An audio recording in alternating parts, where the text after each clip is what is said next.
This is the Google Pixel tablet. Let's unbox it together. There are two different color options for this one. Porcelain, which is the one that I have right here, and is the lighter colored version. There's also one called Hazel, which is a greenish gray. Inside of the box, you will find the product documentation, as well as an included power cable that has little clips to help you with the cable management.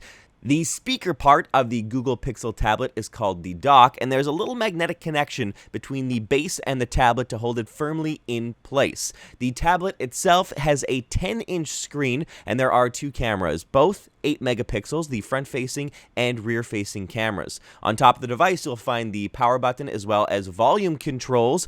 Inside of the power button, there is a fingerprint sensor. Google Assistant is built into the device, so it's easy to activate and control your smart home using just your voice, and you have a tablet handy and charged up whenever you need it. What do you think of the Google Pixel tablet? Let me know in the comment section.